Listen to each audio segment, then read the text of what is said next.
Let me tell a tale of a world where heroes walk among us, fighting through the darkness left by monsters and by selfish men.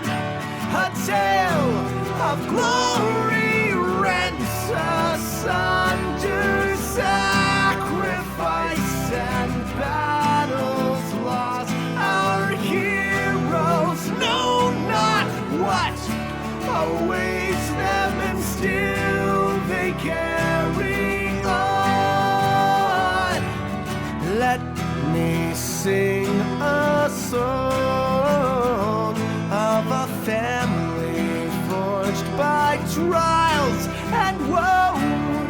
On their own they falter, but together they will write their own tale of glory rent asunder, sacrifice and battles lost. Our heroes know not what awaits them, and still they carry on.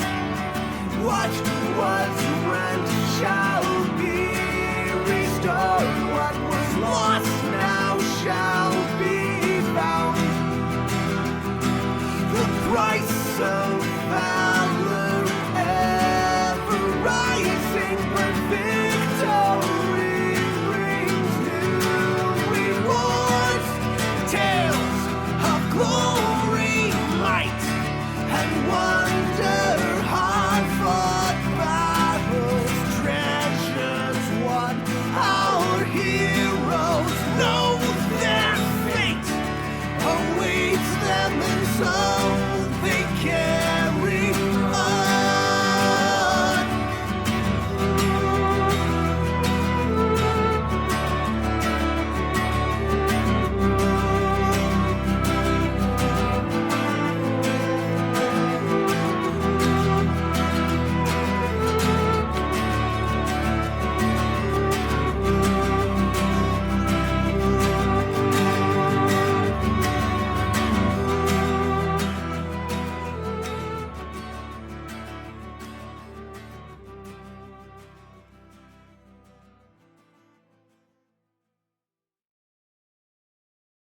Let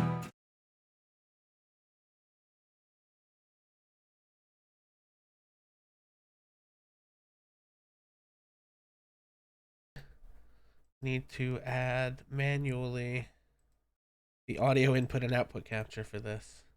There we go. Okay, sorry about that, folks. We're doing a lot of new things today. Welcome, everybody.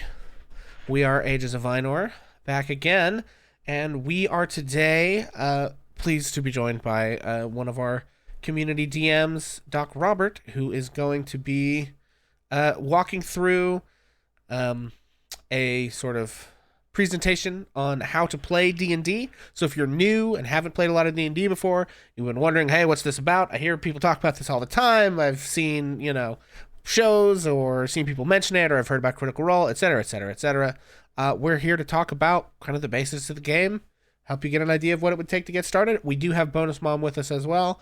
The majority of this is going to be DocRobert going over the information. We will have a brief Q&A session at the end, and for those of you who might be joining us on TikTok, all of our questions will be taken from the Twitch chat. So if you want to jump over to twitch.tv/Ages of Einor, that would be the place to interact.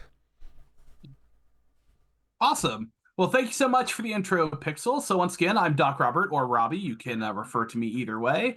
And just a little bit about how this came about. So as a teacher, I love making presentations.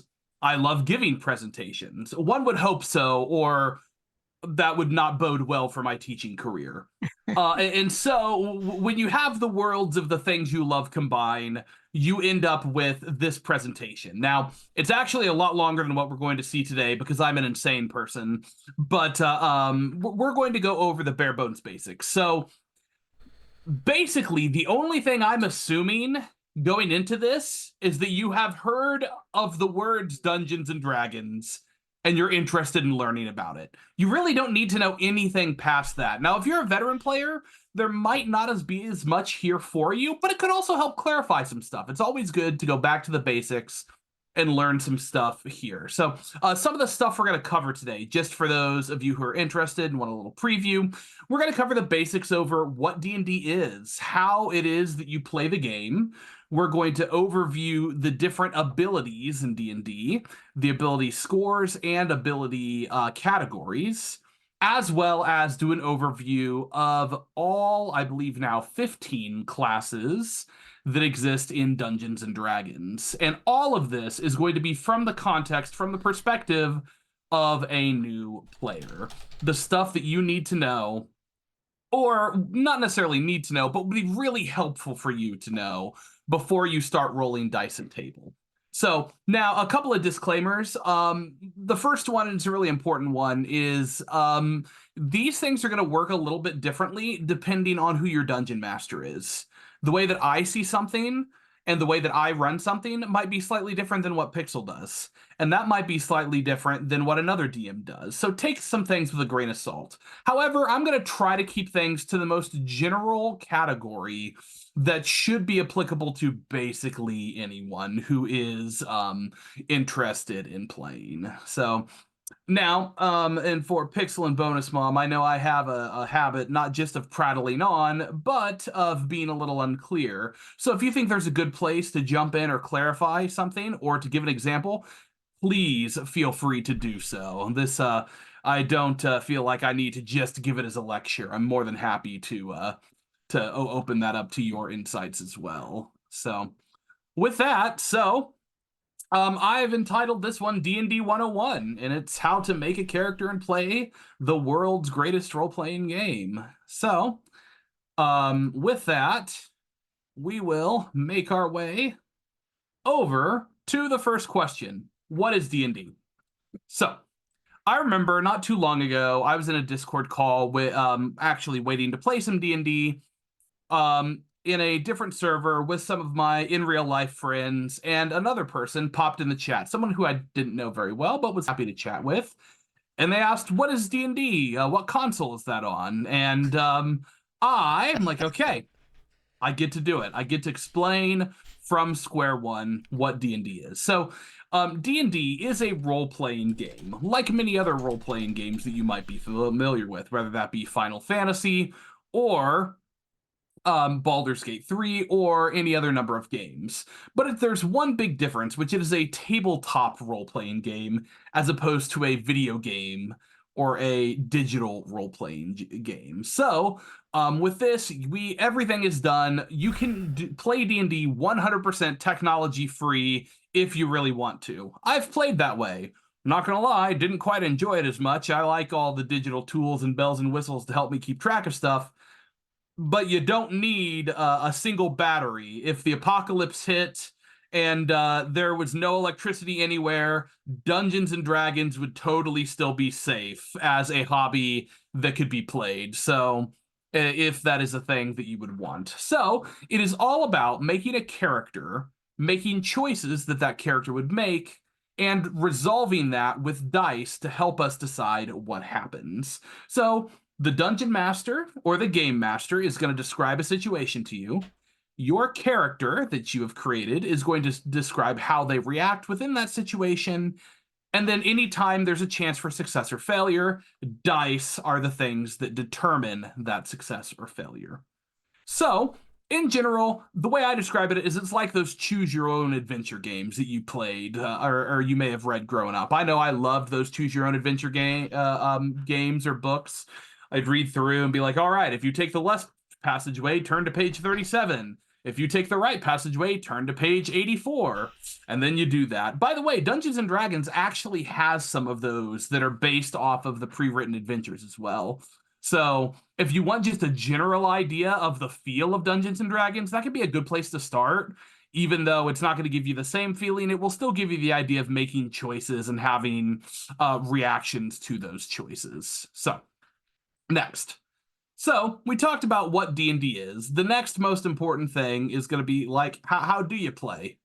And the most important thing is going to be this right here, which is the 20-sided die.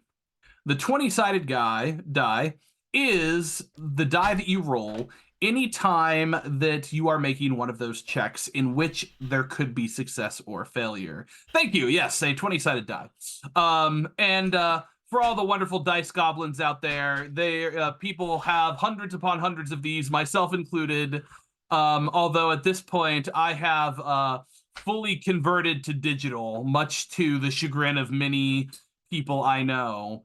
But these 20-sided dice are all rolled in conjunction with your ability scores, which we are going to tackle here shortly. But all of them are going to correlate to different real-life abilities, different real-life things that we can kind of parallel to the game. And although it's not going to be the same, we can at least make a comparison to them. So, all of those abilities are going to be assigned a score. You get a number that you sort out for them.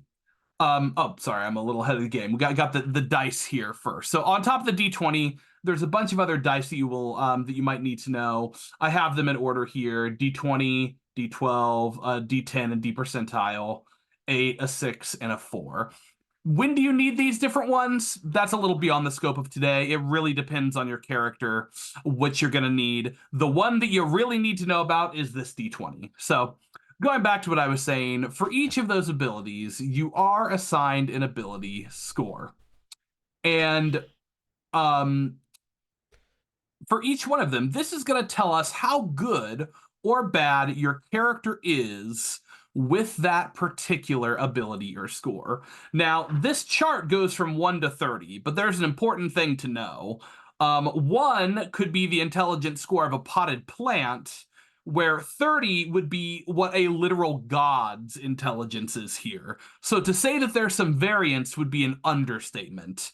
But what's most important to know are 2 facts. Number 1, 10 is the average. 10 is the average is the most important fact to know about these. If you're looking at ability score, 10 is stark average. You're just normal, as good as anyone else at that ability.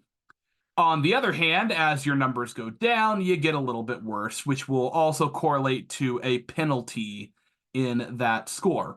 The other next important thing, most important thing to know is going to be that you are always shooting for even numbers. You see that they only move up on even numbers and move down on odd numbers. So the more even numbers you have on your character sheet, in general, the better you're going to be. So if you have 4 13s, then you probably are going to be a little underpowered compared to what you could be. So we'll get to what that means specifically later. It's not terribly important at the moment, but it is important to know that these abilities all correlate to different things that you could do. So if you're on your character sheet and you're like, okay, I have a 14 in dexterity, what does that mean? It means you're pretty far above average in dexterity. If 10 is normal, you're several orders of magnitude better. And then also another side note, your characters will rarely ever go above 20 in a statistic. It does happen, it can happen, but usually 20 is where something caps out, unless you get some magical intervention. So, all right. Now we've talked about the ability scores, so let's talk about the abilities. These 6 different abilities are the things that our characters have that evaluate what they do. And there are 3 physical characteristics and 3 mental characteristics. And in general, these 3 characteristics for each can can encompass just about anything your character could want to do in the entire world, more or less. That, along with their magic, this can give us a good idea of what it is. That and your DM having some good improvisation. That's the other half there, too. So, these abilities are important. And we're going to go through these one by one, starting with the physical traits. So, because I think they're a little bit easier to understand what this correlates to. All right. The first physical trait is strength. It's the most straightforward. What is strength? It's how strong you are. Can your character lift something? How hard does she hit? Can you do a bunch of push-ups? Right? If you need to lift, swim, climb a tree, jump, all of that is going to be related to your strength. In game, things like swinging a sword, throwing, I love it says throwing a rock on there, I think. Yeah. Throwing something is usually going to be going to involve your strength. So if you want to make a Hercules or a Arnold Schwarzenegger type character, you definitely are going to want to focus on strength. Now, there's only one actual ability that focuses on strength, and that is athletics itself. So, if a DM is asking you to make an athletics check, it's because it's something that requires physical power. So, again, jumping, running, climbing, or something similar to that is going to be an athletics check. Now, keep that in your mind because we want to contrast that with dexterity, which is the second most common and equally as important physical stat. If your strength is your physical power, your dexterity is your quickness, your accuracy, and your agility. Can you jump out of the way of something, do a cartwheel or a backflip? I certainly can't. And then lastly, and what's going to be really important to a lot of characters is your aiming ability. How much you can aim, how steady is your hand is going to be your dexterity. So where athletics might be climbing a tree, hanging down off that tree, or walking along the branch would be dexterity. Specifically, one of the most common differences is with acrobatics here, right? A lot of times, if your character is climbing or doing something, a question that you as a character might ask is like, okay, well, is that athletics or acrobatics? How do I know what is what? And that's a good question. So this is the best way I know to explain it, all right? Your dungeon master has given you a gorge that you need to cross. It's about 30 foot wide. It drops down into infinity. If you fall off, your character dies forever. It's really sad. But luckily, you have a rope tied on the other side. How are you going to get across? Are you going to balance your way across? Are you going to tightrope walk your way across? Well, that's acrobatics. You're having to be careful with your balance and using. Or are you going to go hand over fist and like Batman climbing up the side of a building in the 1960s TV show, are you just going to climb across? Well, that would be an athletics check. So one is not requiring as much strength as it is just careful movement, and the other one you just got to hold on for dear life. So that's the difference here. There are also two other abilities that are that key off dexterity, and a couple other important statistics that key off of it as well. For one, your sleight of hand. Sleight of hand is doing something without someone noticing. Now, if you've heard the term sleight of hand outside of D&D, it may have been in a magic standpoint. And I don't mean Magic the Gathering, I mean like close-up magic. Like, is this your card magic? Because sleight of hand is what you do when you are trying to trick someone visually. So how this usually reverts to in D&D is this often goes if you're trying to pickpocket someone or if you're trying to sneak something in your pocket without them seeing. Sleight of hand is often applied there. Stealth is also going to be pretty straightforward. Being sneaky, right? Can you move quietly or will you be a heavy paladin clanking around in heavy armor, right? The other two abilities that key off of dexterity that aren't on here but are still important is your armor class is generally determined, at least in part, by your dexterity, how easy it is to hit you, or Or and your initiative, how quickly you get to act in combat, is often keyed off of your dexterity. Although I have heard rumors that I know in Pathfinder they actually changed it to wisdom, and it wouldn't surprise me that if there's a rule in the new upcoming version that allows you to pick dexterity or wisdom. I think that would be an interesting change. So, don't know that for sure. I also know that's a fairly common house rule for initiative bonuses. Okay, so that is dexterity. Now on to the third physical stat, which is constitution. All right.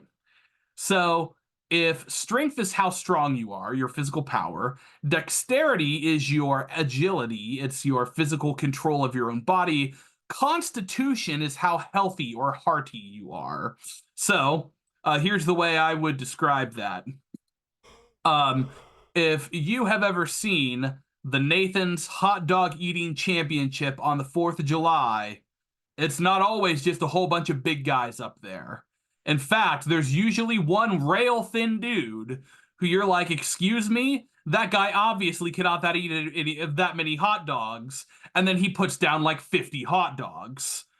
That person has a massive constitution score. This is what your body can handle. How physically robust are you? It doesn't necessarily have to do with um your strength or your dexterity, because it can go either way. There are big guys who got it, there are little guys who got it, but this is your physical health. And because of that, it correlates directly in Dungeons and Dragons to your health. The higher your constitution is, the more hit points you have. There is no ability that keys off constitution. So a lot of people are tempted, oh, no ability keys off of constitution, I might as well dump it. No. I have never made, and neither have I ever recommended a character have a constitution score below 10. Preferably you want it to be a little higher than that. So it's one of the most important abilities in the game, despite not having an ability key off of it. It's a little confusing, but that goes. So strength, dexterity, and constitution are our three physical stats. So going back through, so anything that your character would have to do that involved a physical action is going to be one of those three. So if your character gets into a pie eating contest, that's a constitution save. If your character is playing the carnival game where you have to shoot a basketball, well, that's going to be a dexterity roll. And on the other hand, if you are playing the game where you have to use the hammer and hit the bell, that's a strength roll. So all of those different physical challenges are going to have the different corresponding abilities. With that, we're going to get into the mental stats, and these are admittedly a little more confusing. People get these mixed up, and I can absolutely understand why they do. They just have a little more going on. The first of these, and maybe the easiest to understand, is intelligence. Intelligence is book knowledge. Your knowledge of facts, your knowledge of information, and your ability to process that information.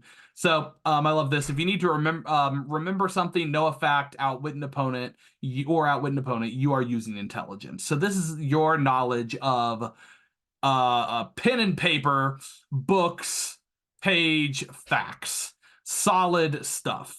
So, and there are a whole bunch of abilities that key off of intelligence in a bunch of different ways. The first one, and the one that confuses new players the most, is Arcana. And that's because Arcana is your character's knowledge of magic. The problem with this is that in our real world, don't tell anyone, but we don't have this in the real world. There is no magic for us to know other than the sleight of hand kind. So that can be kind of confusing. But when you're playing a role-playing game, you have to remember that you are in their world. And they absolutely do have magic as a thing to know about. You can study magic the same way I studied English, or the same way someone might study biology. It is just another thing you can learn or know about. Now, this doesn't necessarily mean that you do magic, right? There's a whole lot of stuff that I know about, but cannot do at all. I've learned a lot about a bunch of different stuff in science, and God knows I'm not a scientist. So your character's knowledge of something isn't necessarily correlated with what they do. This is just what they know about. Maybe your character is just a big fact nerd.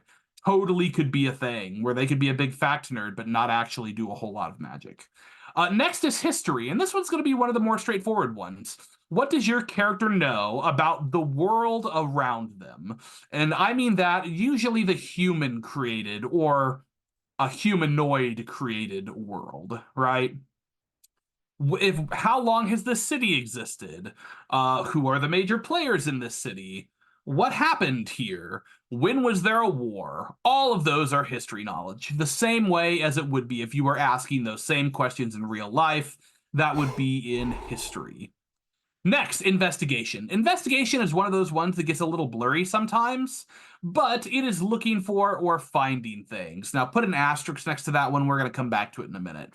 But investigation is looking for or finding things. So the way I always describe it is it's Sherlock Holmes finding clues. If you've ever seen the Sherlock show that was popular when I was in high school, and he would go through and point out all the little things that made him realize that Watson was being goofy. That is how he is able, investigation is the skill he would use for that. All right, nature. Nature is your knowledge of the world and animals. So once again, this is just knowledge of these things. It doesn't mean you have any skill with that. I knew a whole bunch of dinosaur facts when I was 8, but it didn't mean that I could do anything with dinosaurs. I was no paleontologist, but I knew a whole bunch about dinosaurs. And so knowing facts about animals, about plants, about nature, about the world, is all going to come to a nature check. So if you want to know, are wolves usually that big? I don't know. Roll me a nature check. And that's how you could find out.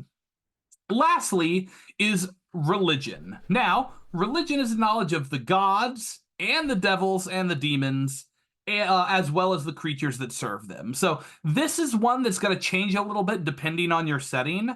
I can say, since I run almost exclusively in 5th edition D&D and the official campaign settings, the official explanation here would be outer planar deities, which gets complicated, but basically things that involve the gods, whether they be good or evil, and all the creatures that serve them. So angels that serve good gods or devils that serve evil gods, either way, are going to be your knowledge of those. So with that, we're going to get on to our second mental stat, which is going to be wisdom. Wisdom is someone's common sense or natural knowledge. These are the things that you could maybe intuit more than you would actually know a fact. So a good thing to think about here is I think all of us have had a friend who is incredibly intelligent, gets straight A's, and you also think is kind of an idiot. You love them, bless their soul, but they don't have a lick of common sense, and you know that they don't. So because of that, we would say they have a high intelligence score, but a low wisdom score. On the other hand, and this even here isn't a great example because intelligence doesn't quite work like this in D&D. I know a lot of people who are just filled to the brim with wisdom, but never had much of an education. Maybe they're going to have a really, really high wisdom score, but maybe their intelligence isn't as high. Maybe not even because they're not smart, just because they didn't have a formal education, right? And both of those would be that's one of the things about D&D is intelligence is not just how capable you are, but how educated you are on that as well. So there is a little bit of a difference with that. But the big thing is, again, wisdom is stuff that you didn't have to learn in school. This is the I learned through the school of hard knocks type of knowledge. So, and there are also a good number of abilities that key off of this. So, first of all is going to be your animal handling. So, can you calm down the horse? Do wild bunnies come up to you like you are Snow White? How well do you like animals? Do you work well with animals? That is animal handling. All right, insight, seeing if someone is lying, but I'm actually going to expand that. You basically could call insight a vibe check. What are the vibes? Tell me, am I getting good vibes from this person? Am I getting bad vibes or otherwise? Do I believe them? Do I not believe them? Insight is your intuition. What do you feel about them? It's more than just seeing if someone is lying, although seeing if someone is lying is probably the most common way it is used. Medicine is your knowledge of the body and what affects it. So you could think of this once again as more of a natural medicine, like, hey, listen, I know that the bark on that tree has a numbing property. So if I smear that on my wound, it's going to stop hurting me. Or, yeah, that looks like a stab wound. I recommend getting that healed. That would probably be a low difficulty class, but would still be a medicine check. There. All right, next is perception. Spotting or noticing something. All right, remember how I put an asterisk next to investigation before?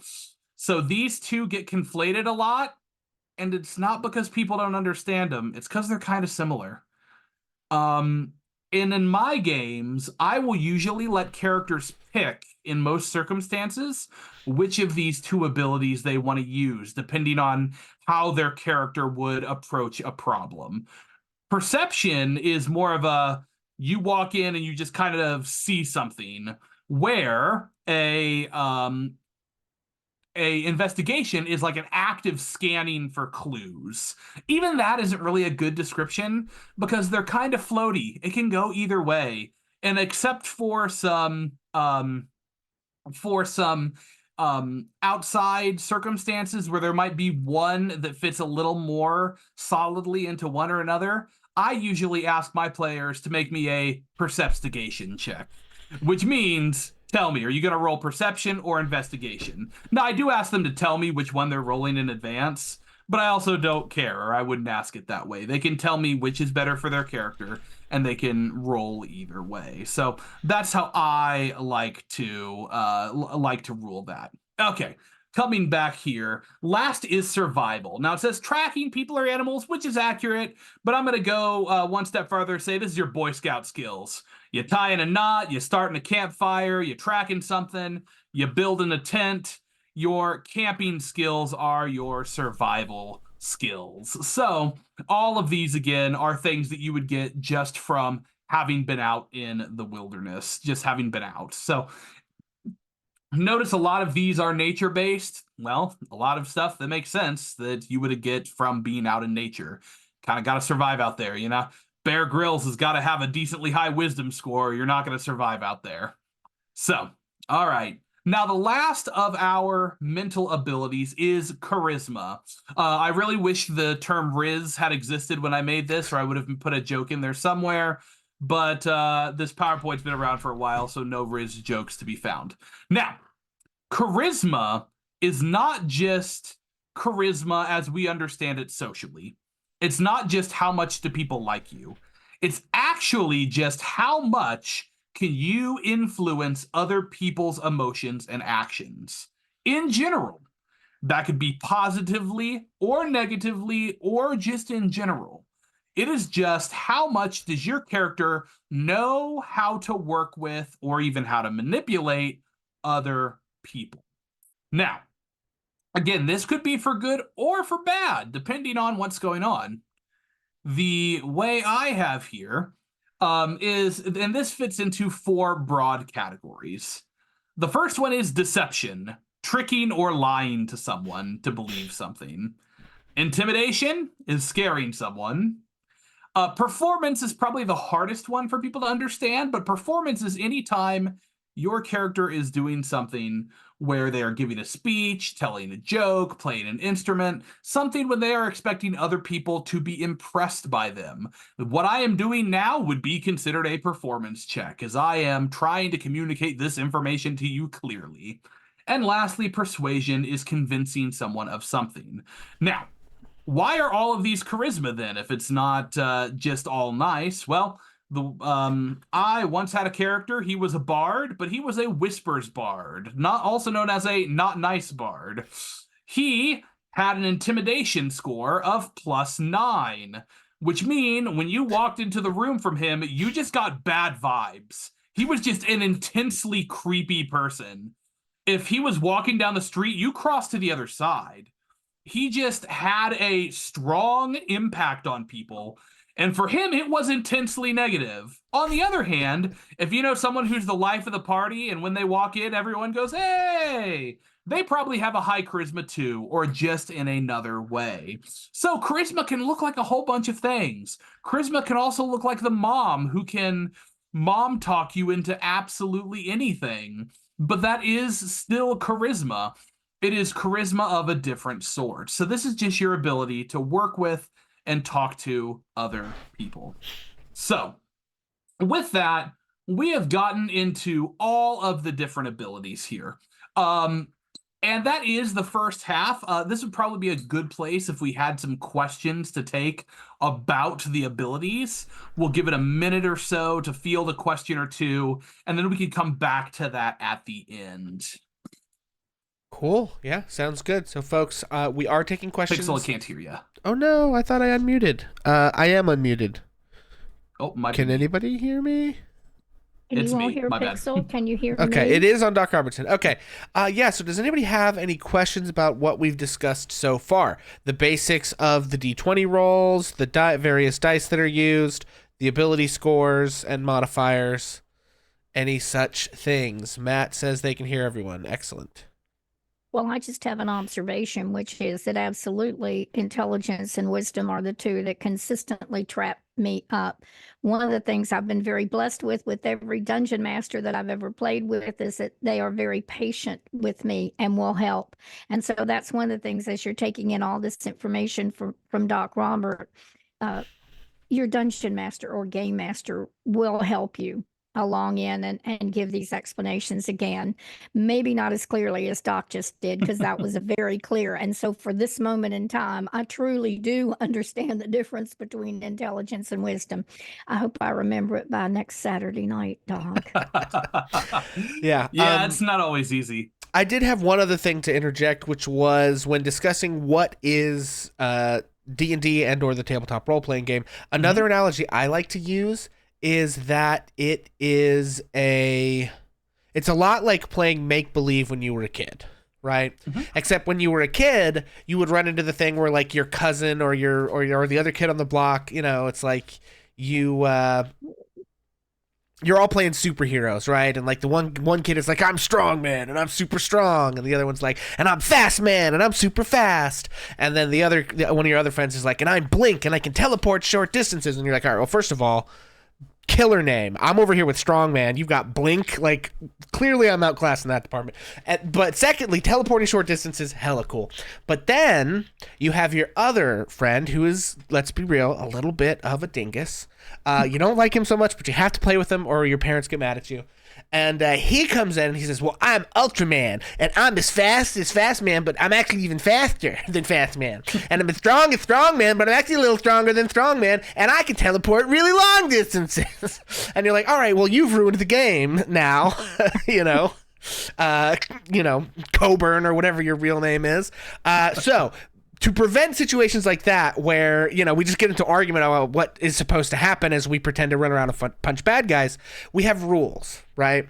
And the rules are complicated because we're all adults and you need a little bit more structure to keep the game interesting and fun. If we could just decide what we wanted the story to be, we would just go write books and screenplays and video games and all the other things that people write.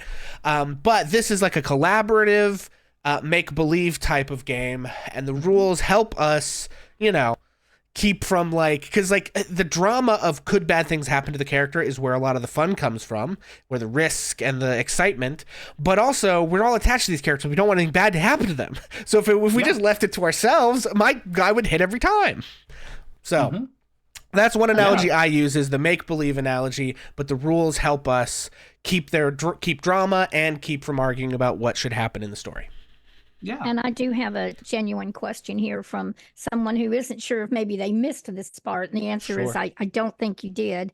And they want to know if the points come from rolling. Do you add points where you like within a parameter, or do you roll for stats? What a great question. And the answer is going to be a very unhelpful, it depends. I can tell you how it works at my table, but considering this is aimed for everyone, ask your dungeon master. Your dungeon master will decide how stats are calculated at their table.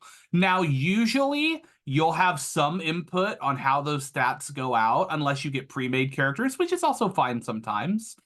But if you're making your own character, you'll probably have some input on where those go. But some DMs have you roll for stats, others have you use point buy. I could tell you I am the world's biggest advocate for the point buy. I love me some point buy. I think it's a good way to still have strong characters, but also keep your games balanced. And I'm also a control freak. Do not want to deal with, even if I get a bunch of high rolls, I don't want a bunch of low rolls. I'm fine with my one bad stat and something I don't care about. But as a power gamer, that's how I like. I've actually pioneered a technique where you cut an apple into 6 parts, and however many seeds are in a given slice of the apple, that's how many that goes to your modifier generally. So multiply it by 3. Yeah. So if you get any mutant apples with lots of seeds, you will be rolling well over at Pixl's table. And before Pixl came up with that innovative and probably completely useless idea, he would let us roll for stats because we like to have those dice in our hands. But if we get to at least 15s, he'd let us re-roll. And so that way you end up that you got a character that's got a couple of good things, and then maybe the bad things or whatever. But for me, that was kind of the perfect mix in that, again, I got to roll the dice, but I didn't have to have 3 10s, 2 5s, and a 4.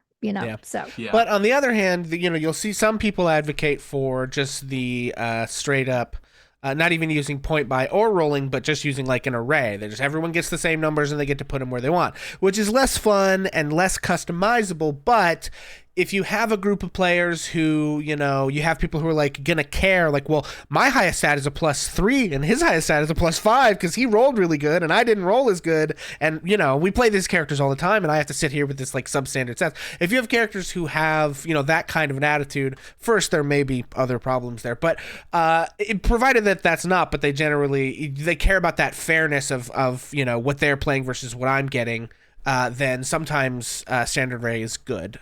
And even there are altered versions of standard array that have some higher numbers if you want more heroic characters. So there's lots of different ways to skin that apple. Yeah. And technically, standard array is just point buy. So standard array as it sits is technically just a standard. It is point buy, but with your numbers pre-picked. So I like standard array, especially for new players. I won't make them take it usually, but I very much like some. I like standard array. I find it very helpful. And I will say one thing that is nice about something like standard array, or even certain times of rolling. A lot of people, when you first play the game, you just want all of your stats to be perfect. Like, if you could roll straight 18s, you would want to do that. But actually, having at least one thing that you're kind of bad at can be really, really helpful for giving your character a little more flair, a little more flavor, a little more zazz, versus just like a Superman who's good at every single thing.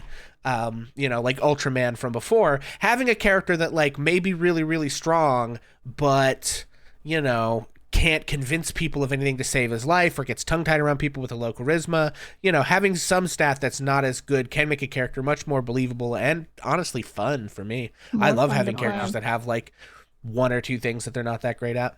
Yeah, for One sure. of my listeners on TikTok, Kelmashi, is saying this all seems very fair. The last thing they want is anyone heavy-handed and breaking the fun. And that kind of addresses the whole point. If you could roll all those 18s, it wouldn't be as much fun. Thank you. Go ahead. Sorry. Yeah, so, and with that, another good thing I love about point buy is there have been a number of times where I have rolled up into a game and you're like, wow, this person magically rolled 3 18s.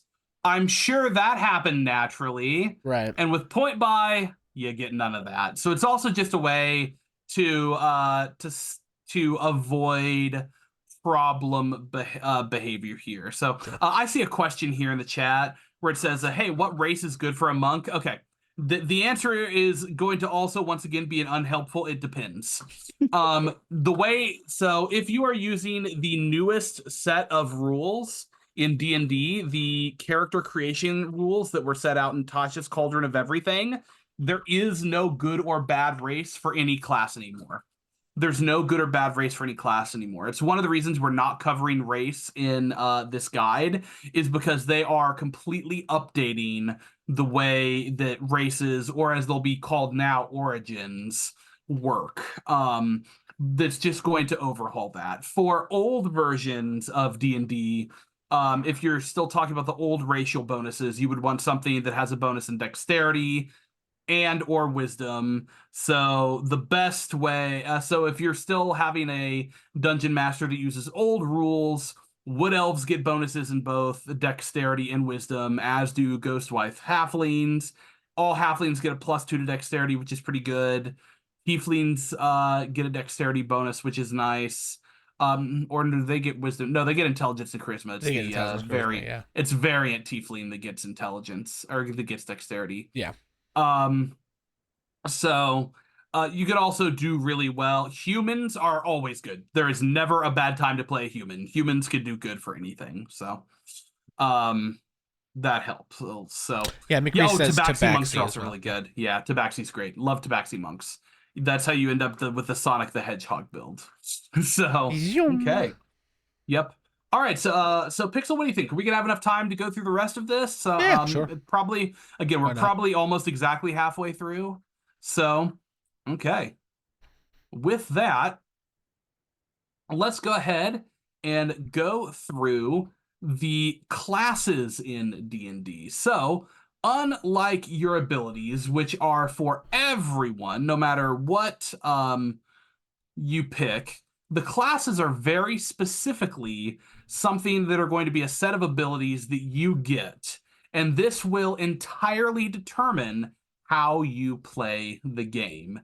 The class that you pick will, more than anything, impact your character. So it's important to know about these. So the way I have these set up, I have the class, a little bit about what they do, and I also have a little bit about how easy they are for new players. Now, this is a guideline, right? It's kind of like the Pirates Code. It's more of a guideline. You'll see on mine that I have warlocks listed as very hard and not recommended for new players. I had a new player pick a warlock and they had a great time and it went just fine, right? That doesn't mean that you can't do it or wouldn't be fine. It just means I don't think it's always the best idea. I personally, I just have this set up to what my preferences, my recommendations are. The way I've explained it to my characters, my players, is like, listen, if you are feeling really strongly about it, we will make it work. I know all of these well enough that I can make it work. But I have ones that I think you'll be a little more comfortable with or not. So, with that, number one, the first one is also the newest one, Artificer. You might also hear Artificer, and I don't like that. I'm an Artificer is how I personally pronounce it. So, Artificers are masters of invention. They are, and they use magical items, magical crafting to get their, in order to have their abilities. Now, difficulty to play, very hard. Their primary stat is intelligence. They can fit a whole bunch of wide roles in the party. They get a lot of magic items and magic abilities and some magic spells, but they also work differently than a lot of other classes. So if you want an example, I'm also going to try to give pop culture references for most of these as well. And I would love examples, other examples from our wonderful co-hosts here, if you have other examples here. But the examples of Artificer I always use are, one, Rick Sanchez from Rick and Morty is 200% an Artificer. He creates some magical doodad or another, does some bull crap with it, and then that's him. He is just a 20th level Artificer with a negative charisma. So, high intelligence, no charisma whatsoever. Or I don't know. I might argue that he actually has okay. He makes a strong impression. It's just not always a good one. And he does have an ability to persuade people to do things and believe stuff sometimes. So that is true. That's a fair point. That absolutely fair point. But he's definitely an Artificer. And I'm 100 years old, so I want to say Inspector Gadget. Inspector Gadget would definitely be one. Or even on the same realm, Another great one would be Belle's dad from Beauty and the Beast. He's an inventor. He loves making his magical doodads. Absolutely an artificer. So all of those, they make magical devices that that help their characters do things. Yeah. There is no one role for an artificer. You could be everything from a healer to a frontline fighter. Yeah. So and with that, as we're kind of giving these examples, one of the things I tell people when it comes to class, a lot of times what you're kind of looking at with class choices is like an archetype. It's a set of mechanical aspects of your character that dominate how you interact with the world, how you behave in combat, things like that. But it's also just like the vibe and the archetype of a given character. So the Tinkerer archetype, Artificer is always a really good go-to for any character that's like smart, making little doodads, Tinkerer. So that's another way to think about these classes is as, okay, what kind of archetype does that lend itself to? Yes, we also had another excellent one. Thank you to McReese for how could I possibly forget Tony Stark, the ultimate modern artificer, unquestionably. Considering that there is a subclass of artificer that literally is make your armor magical, I think that probably would count. Excellent example. Yes, I did once play a Warforged named Antonius Stark. He was actually a monk, but that's a side story. So yes, absolutely. Tony Stark's another good example. So again, I don't generally recommend them for new players. They just got a whole lot going on. They get a bunch of weird abilities that are hard to follow. So maybe not the best to start off with, but at the end of the day, they are a whole lot of fun. And one of my favorite classes. I really love artificers. All right. Next, Barbarian. Fierce warrior with a primitive background who can enter a battle rage. Now, our favorite barbarian is obviously one Phoenix Brightgrin from Ages of Ainor's playthrough of Baldur's Gate Descent into Avernus. But for everyone else, barbarians are combat-focused warriors who fit the typical tank archetype. They are supposed to be your damage sponges. They don't usually wear a lot of armor. They're usually really strong, and they walk into a place and basically tell everybody to hit them. So, now that being said, they can also do excellent in outside of combat as well, depending on how you build them. Phoenix certainly isn't only combat. He certainly does a lot more. Much to his chagrin, usually. Yeah, but, he's pretty much never not chagrined. He just is a constant state of low-level chagrin. Yes, with instances of more acute chagrin from here to there. Yeah, that tracks. But so barbarians are, again, if you're playing a barbarian. Another classic example, of course, is Grog Strongjaw from Critical Role. Again, didn't wear armor. He just wanted to go and hit big things with an axe. Conan the Barbarian might be a fighter, probably a barbarian, right?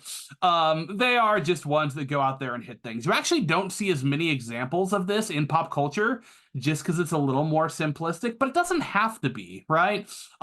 Their biggest mechanic is their rage mechanic, which allows them to take half damage from certain types of damage while they are in this battle state. Now, what your rage might look like might be anger. Phoenix's is more of a battle focus. Others might be more of a spiritual transformation. But I can tell you right now, the most famous barbarian in pop culture today is the Incredible Hulk. The Incredible Hulk, who has a little more physical of a transformation than others when he goes into a rage. And the Hulk is a perfect example of a barbarian because he gets really strong, he gets really angry, and he just wants to hit things when he's angry. Now, they got some multi-classing going on in there with some other stuff, but that's beside the point. And this is a little bit of a rare reference, but one of the monsters that Saitama fights, actually a bunch of the monsters that Saitama fights in One Punch Man really have barbarian type characteristics, but I think specifically the King of the Sea, I would almost put his isn't so much rage as a water based mechanic, but that it's like he gets mad and gets bigger and hits more. So, like I said, a little more rare. But if you've watched One Punch Man, those are also, I would say. Yeah, for sure. So barbarians, again, I think they are great for new players. They give you a pretty clear archetype to follow. They give you a mechanic to run after, and they're really good in fights. And let's be honest, it's really fun to go hit things with a big stick. And very few people are better than hitting things with a big stick than a barbarian, and they can hit with the biggest stick too. So that's what they're good at. So love me a barbarian. All right. Next on our list is going to be our Bard. So, this is the first spellcaster on the list. Now, take this with a grain of salt, but bards typically are magical magicians that use music. See, that's a lot of M's. I'm going to stumble over those. They are magical musicians that use their music or their performance so well that it actually causes magic to happen. Now, you don't actually have to be music. It can be any number of things. You could have a stand-up comedian bard. You could have a speech-giving bard. I believe that Bonus Mom once created a crocheting bard. Was I correct in that? Your College of Creation bard? Yeah. You absolutely can have your creation be any number of things, but you have to have some sort of artistic expression to be a bard, and that does your spell casting. Now, I have them listed as moderate to hard. Why is it moderate to hard? Well, it kind of depends on the subclass you play, which is a whole other can of worms, which I am not getting into today. So, any spellcasting class is not going to get lower than moderate, just because spells can be a lot. Now, I've had a ton of new players play bards and have a good time. I am not telling you not to play them, but it might take a little bit of extra reading if you're going to play a bard. Their primary stat is charisma. They cast spells with their music or performances, and they are generally utility players. So where your barbarian was your tank, your bard is going to be your support player. You are going to be buffing your allies, debuffing your enemies, and maybe not having the most attacks against the enemy directly. Although in our newbies game, we did have someone rickroll an enemy to death, which was truly magical. It was a magical moment of having someone be rickrolled to death. Incredible. It was amazing. I cannot possibly express the joy that it gave me. So in bard archetypes, there aren't as many bard archetypes that are magical bards, but there are a ton of performing bards. So think of your favorite musical performance. I'm sorry, but Freddie Mercury is a bard to the nth degree. It was magic even if it wasn't literal magic. He was such a performer that what he did is pseudo magic. But any of those types that have just an incredible presence in front of other people are going to be bards. There is an old PS2 era video game called The Bard's Tale, which is a bit of a mess. Also, I don't think it aged super well. A lot of jokes in there, not great. But his thing was like summoning creatures with his magic, which is not mostly how that would work in D&D. But the archetype of person with music has maybe a little bit of like ability as a warrior with a sword, but mostly is like casting spells. Is pretty spot on. And obviously the Bard's Tale was based on a D&D bard loosely. So that's one of the more spot on references, but it's also again pretty obscure. Yeah, and in the newest D&D movie, Chris Pine's character was a bard. Now, you didn't see him use his magic as much. He did use it at a couple different opportunities, but he was a bard who definitely leaned in on the support off of using his charisma to organize with his allies, to work with other people. That was his niche there, more than using magic. And as we see here, they have a lot of utility both in and out of combat. Bards are great everywhere. Yeah. So unlike the barbarians, which kind of specialize to combat, bards can be great in both places. So it's good to see. So, all right. Next on our lists, moving right along, we have our clerics. They are divine magic users. It says moderate. I should probably put moderate to hard on that too, just like all magic users. However, I think it does lean more towards moderate because they have a very clearly defined set of skills that they get, and it leans more on the magic than anything because they are divine magic wielders. So if you are a cleric, you work with, usually worship, but not necessarily, a god or goddess, and you can channel their energy through yourself to cast your magic. Now, if you're going to be totally stereotypical, the most stereotypical clerics are all healers. Those are the ones that are going to be healing the party, taking care of the party, but that's kind of a misnomer. Clerics can be almost anything. My favorite cleric I ever played was a cleric of light, a Githyanki cleric of light, and his favorite spell was Fireball. Let me tell you, I played him in Curse of Strahd, and it went exceptionally well. A light cleric in Barovia is a very, very dangerous man. Truly. So that cleric focused on area of attack spells. Other clerics are going to focus on battle, being one-on-one combat. Others are going to focus on support and healing. Others will focus on control. Clerics can do just about anything. And along with Artificer, Cleric is probably my favorite class. I love Cleric. My favorite is you don't even have to pick one, because depending on the set of spells you get, you could shift from one to another, from one day to another, or from one turn to another. They are just very flexible spellcasters. Yeah. There's a couple things I'd like to say on Cleric. One is the priest archetype. You see that in a lot of various other RPG media. Your healer, your priest. Another way I think to think about the Cleric too, if you're looking for something outside the box, is conduit, right? You are a conduit for divine energy. So whatever relationship you have to that divine energy could be different, but the idea is you are the mechanism that it manifests through in the world. The other thing I want to say in terms of difficulty to play, having been a dungeon master, running some new players who were clerics, I find that their clearly defined role helps, but keeping in mind cleric, paladin, druid, casters that prepare spells from a long list like that, those are going to tend to be a little tougher for a new player as well. Now, a lot of times clerics will settle into a suite of spells that they usually prepare, but I know I've definitely sat down with people whose first time looking at the cleric spell list was really overwhelming.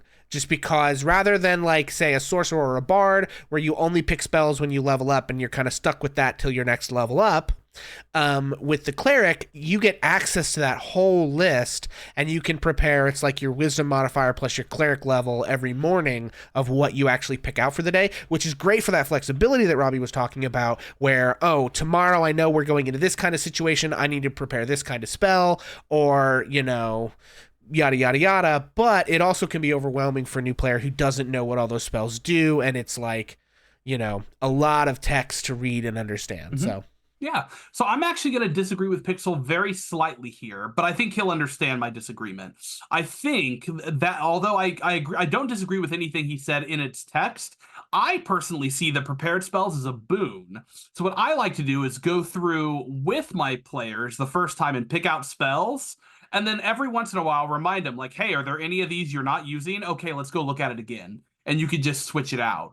As opposed to if you're a sorcerer and you pick a spell you don't use, sorry about you, you're stuck. Yeah.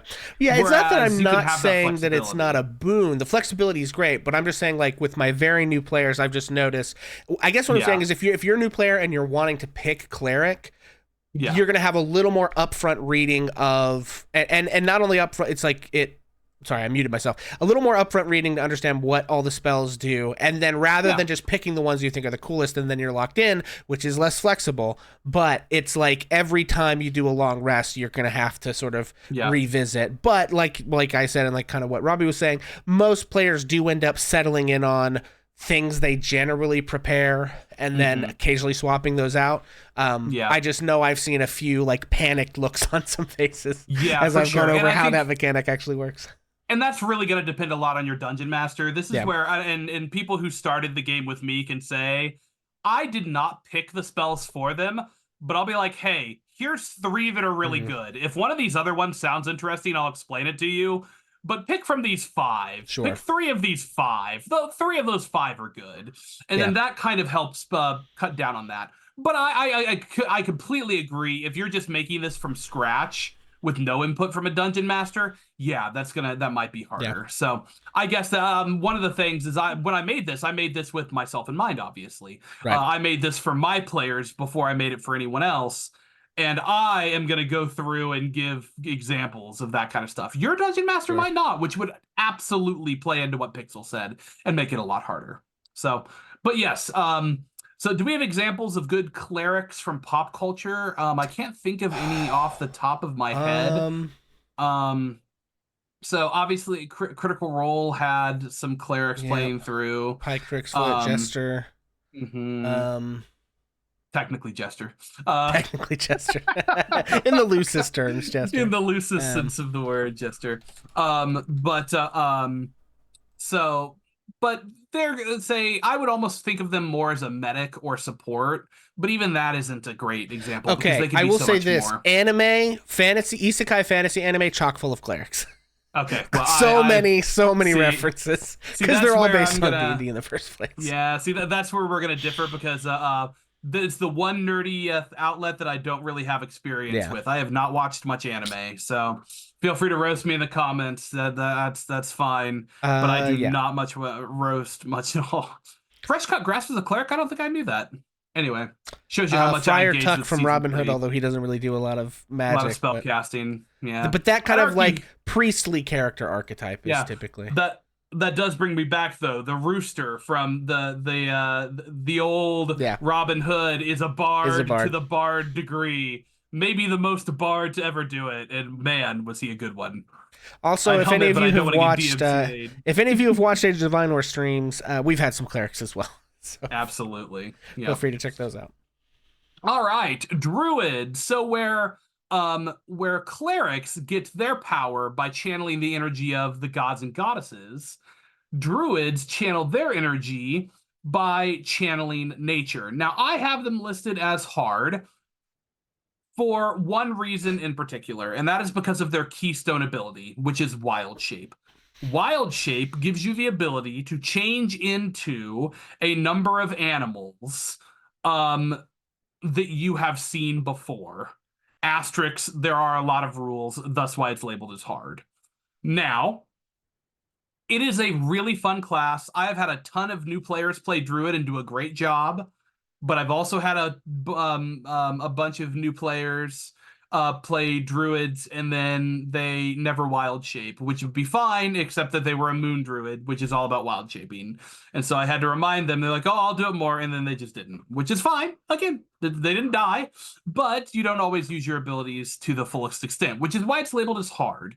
There's a lot going on with Druids. Like clerics, they do prepare their spells. And you can do a lot of stuff with them.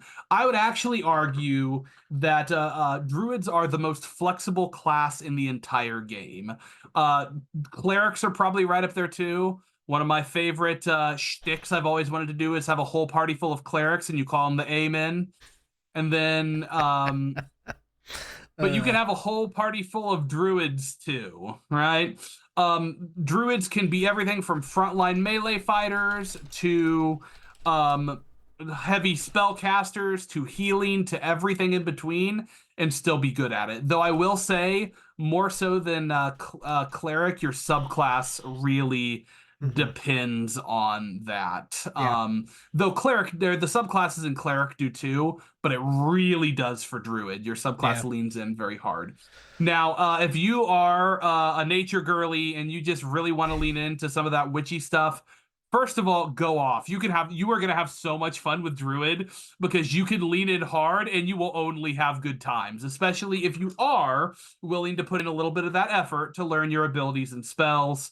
Druid is a lot of fun. I would probably put Druid as my third favorite class, and one of the others that I've played almost the most. It's a lot of fun. They are difficult, but they're a lot of fun. So, and as I said, one of the other nice things is even if there's another druid in your party, you could probably fit another druid in and not have them step on each other's toes. You could have two druids in a party and really not have them overlap skill wise or feel like they're competing for power. So let's think of druids in pop culture. So most recently, obviously, in the D&D movie, Doric was a druid, and quite a good one. I loved her wild shape into an owlbear thing, and everyone, it should be required D&D reading. Druid's Call by E.K. Johnston is one of the best D&D books I have ever read. And just a very good book in general. And that's coming from an English teacher. Great character development in character work in that book. So, can we think of any other pop culture druids? Halsin from Baldur's Gate 3, although if you've played Baldur's Gate 3, a lot of this information may be on the nose for you. I would say, who is it? Radagast the Brown from Lord of the Rings. Technically he's a wizard, but he has that like nature-y kind of vibe. And then I would agree. Do what now? Poison Ivy from Batman. Yeah, sure. Poison Ivy is definitely a druid.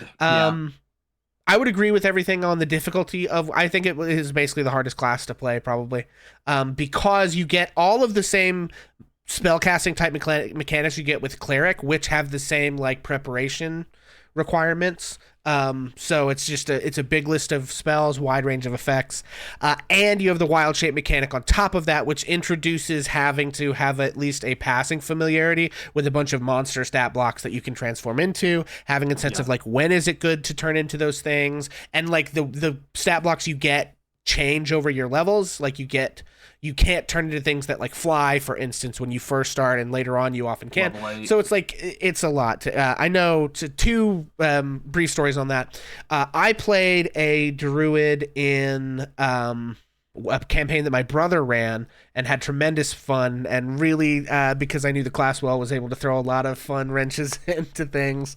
Call Lightning in particular, fantastic spell.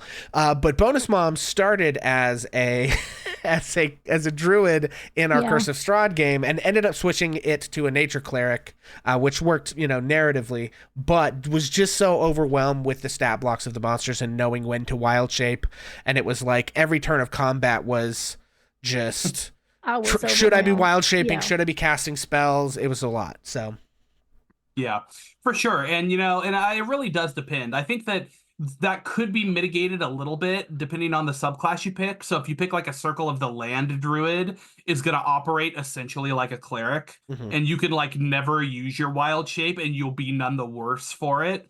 Or some of the other subclasses would be the same, but that's an active choice you have to make, and one that I would recommend making with your dungeon master, because how helpful your dungeon master is with this and the subclass you take will make all the difference here. So answering a quick question from chat, what class is Tom Bombadil? Unfortunately, Tom Bombadil is a trickster god. He is a trickster god with a nature flavor. He is not a class. He is above all of us. If he wasn't just a goofy little guy, he could have taken care of the ring himself. But he's just too much of a goofy guy with a beautiful wife, so he didn't care. So, which, honestly, who can blame him? Frankly. Yep. Okay. All right. Next on our list. He said the only ring I care about is the one on my wife's wedding finger. ring. That's so true, though. All right. And we respect Fighters are masters of martial combat, skills in a variety of weapons and armor. They can use strength or dexterity. They can use any weapon in the game, any armor in the game. They make a bunch of attacks, and they are awesome for new players. Now, I list them as easy. Like everything else, it depends on your subclass and how you want to play them. But in general, fighters are awesome. They are good in class or in combat. They are great in combat, and they can be good out of combat too. They have a whole lot of flexibility in terms of what you want to do. And to go even further, the way your fighter looks could be vastly different. To keep with the Lord of the Rings theme, Legolas and Gimli are both fighters. I will die on that hill. Legolas is a dexterity fighter. He is and in fact, I would say he is a battle master fighter. So, and honestly, probably so is Gimli. Yeah, I think Gimli is too. Yeah, he's got a lot of Gimli has trip attack and stuff like that. Legolas has a number of other things, probably riposte. Who knows what? Gimli has at least one level of barbarian, though. For sure. So, but in general, yes, but that just kind of shows you the range you could play here. You could be a dexterous, ranged weapon dealing bow, or you could be a frontline fighter, tanking and almost indistinguishable from the barbarian, depending on how you wanted to play it. They are primarily damage dealers, so their biggest difference from the barbarian is going to be the barbarians are more focused on soaking up the damage. The fighters are going to be more focused on dishing that damage out. So again, we already gave two great examples from pop culture. With fighter, we could go on and on and on and on. Hawkeye is a fighter. Yeah, he's very much in that ranged fighter characteristic. He-Man probably. He might have the barbarian or something in him, but for sure. The list goes on forever. There's lots of fighters in media. There's lots of fighters in all of pop culture. So you everything from your classic knight in shining armor Captain to America. a samurai. Yeah, I would almost say Captain America's a paladin though. Yeah, you're right. Yeah, he does get the hammer. So and he's got his oath. Yeah, for sure. So that's good. Anyway, maybe he's multi-class. He does because when he throws that thing, he gets a million attacks. So yeah, he's multi-classing. He's got some monk levels he's got in some there somewhere. multi-class shit going on. Yep. So all right. So maybe speaking of which, monk. All right, monks. I'm gonna put it easy to moderate depending on your subclass. Have you ever wanted to punch a dragon in the face? Then you want to play a monk. Monks are going to be, at least stereotypically, your classic kung fu movie type of fighter. You absolutely don't have to play them that way. I've played pugilist style where they're like boxers. That's a lot of fun too. And even depending on your subclass, there's one of my favorite subclass, the Sun Soul monk does like blasts of sun energy where it's almost like Dragon Ball Z coded. So nice. that was the one where I had a Warforged that did the light blast from the hand, and his name was Antonius Stark. That's funny. Examples of this, Avatar: The Last Airbender, although the way of the elements monk isn't quite as amazing as what a lot of the benders do, but Ty Lee from Avatar: The Last Airbender, I would say, maybe has a little bit of rogue thrown in there for flavor on the sneaking and stuff, but I would say that's a classic monk archetype. Jackie Chan, Bruce Lee, Chuck Norris. Mortal Kombat, any Mortal Kombat character. Any Mortal Kombat character, basically. All of those are going to be, it's your kung fu movies, and there's a whole lot of, there's also a whole lot of versatility in your monks as well, way more than people realize, especially with a lot of the more recent subclasses. There's the Way of Mercy monk, which is a really good healer, where they can punch one person, heal their friend, and then elbow someone else in the face. So whole lot of versatility in that, depending on how you want to play monks. Their big ability is going to come from their key points, which is what allows them to cast their magic. But unlike spells, where there's just 1.5 million spells, you'll have between like 3 to 5 options, and they'll trickle them through. So it's not nearly as hard to learn as it might be some of the spell casting classes. In terms of actual play D&D content, one of the most fun monks that I've ever seen is Emily's character in Dimension 20 Unsleeping City. She plays a drunken kung fu monk who's basically like a Long Island lady. And it is incredible. There's a lot of good stuff there. She's basically doing kung fu in like heels, and it's great. I love Definitely it. check that out. Yeah, I definitely. Oh, another great example of monks from pop culture: the Teenage Mutant Ninja Turtles. Classic. So if you, I've always wanted to do it. You have a game that's set in New York City.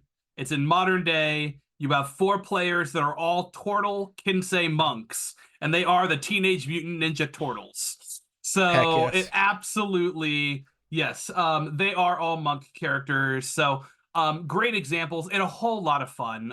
Some people will get on monks for being a little underpowered, which they might be, but they're so fun. I just can't bring myself to care. Yeah. I've had a lot of fun with monks over the years. Also, Stunning Strike will ruin your DM's life. Oh yeah, It no, it's will tough. ruin It's his tough life. out there. Or Yeah, her you gotta. life, their life. It's tough out there as a DM with Makes the monk. it makes So, solo bad guy boss encounters real tough.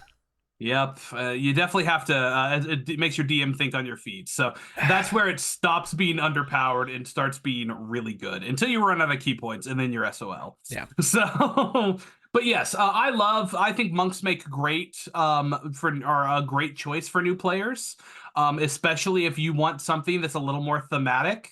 It gives you some good role play options with thinking about how you got your training and that kind of stuff. So, good choice overall. All right. Next is going to be your paladin. All right. So to me, it's pretty simple.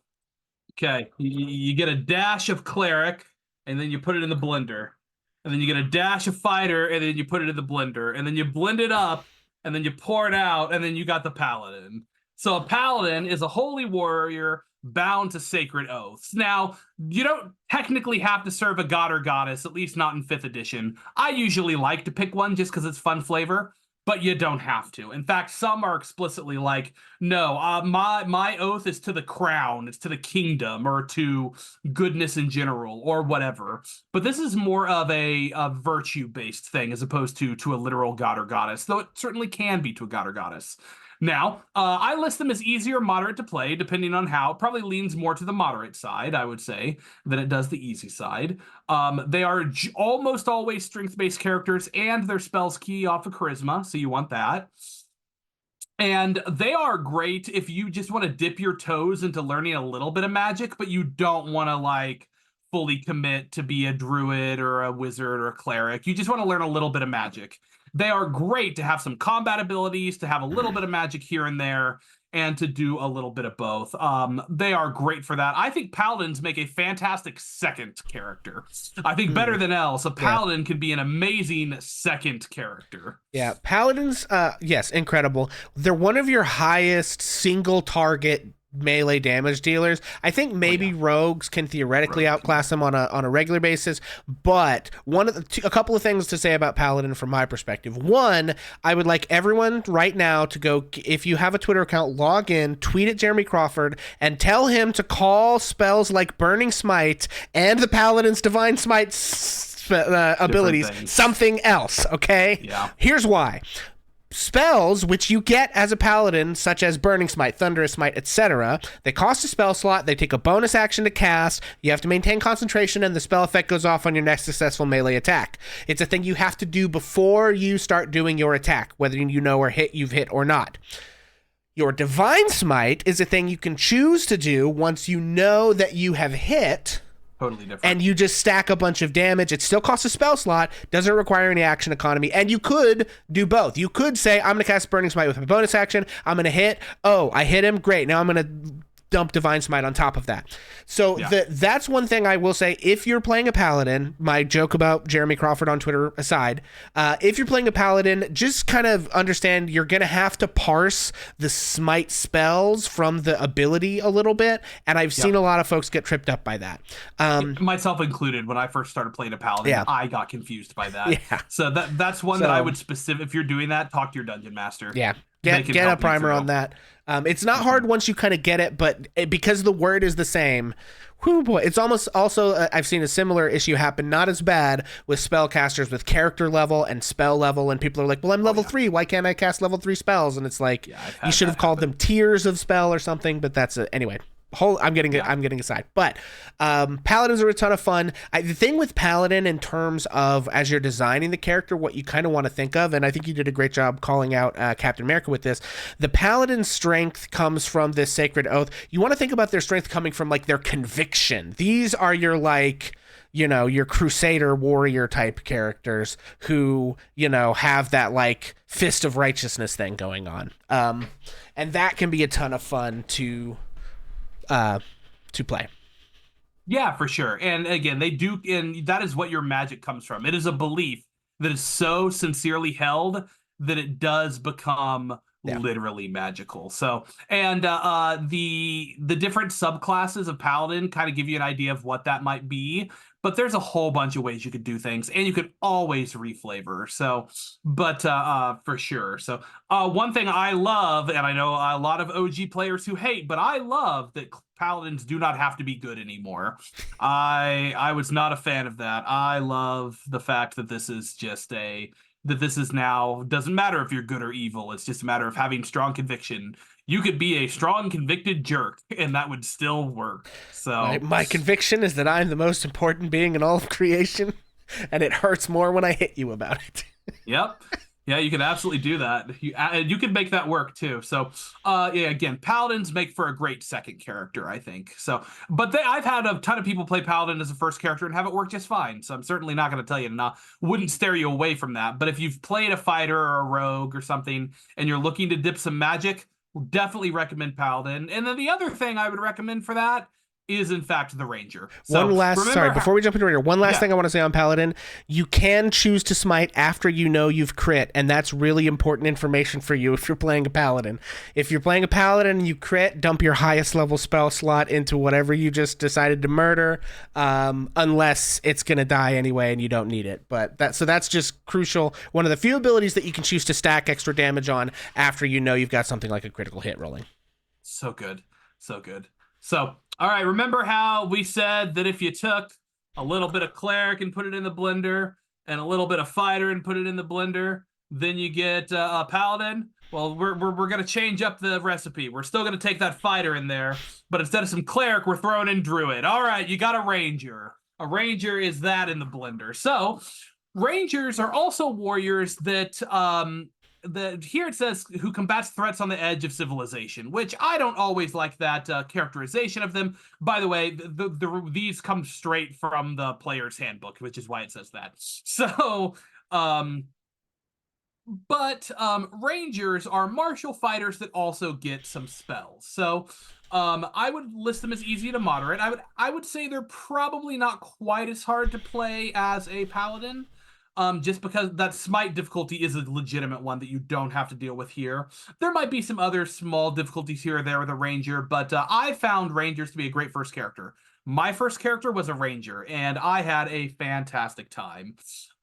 So with their stat is either their primary stats either going to be dexterity or strength and wisdom, which is where your spell casting comes from. And so, by the way, Aragorn is absolutely a ranger. He's a ranger in universe because he does a lot of tracking on top of all of his amazing fighting abilities, right? The most famous character in the D&D universe, at least in terms of characters, is Drest Duarden, who is a ranger. He's a dexterity-based ranger, but he's one that fights with swords. More stereotypes of rangers these days will often have them using bows, which they are excellent at. They are excellent ranged fighters. A lot of people may argue that Legolas is a ranger instead of a fighter, and I think you can make that argument. I personally think he's a fighter, but ranger would certainly fit him well as well. So, they are stalkers, hunters, and can even have an animal companion. Now, they have had the most work done to them since the beginning of 5e, so depending on the subclass you pick will greatly impact how powerful your character is and how much you got going on. Now, I personally think the Hunter Ranger from the Player's Handbook is actually pretty solid. Like, it's a good choice. But some of the ones that they put out down the road are just super cool. The Drake Warden, which I had a campaign where I was the DM, and we had 2 Drake Warden Rangers. One of them was strength-based, and the other one was range-based. And not only did they not step on others' toes, they worked well together.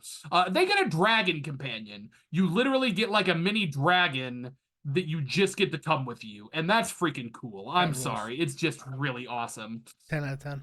Yeah, and there's all kinds of other fun ones. Friend of the channel, No Remark, likes to play Garrett, his Swarm Keeper Ranger, who has a swarm of rats that go around with him. Yeah, Bonus Mom, your favorite.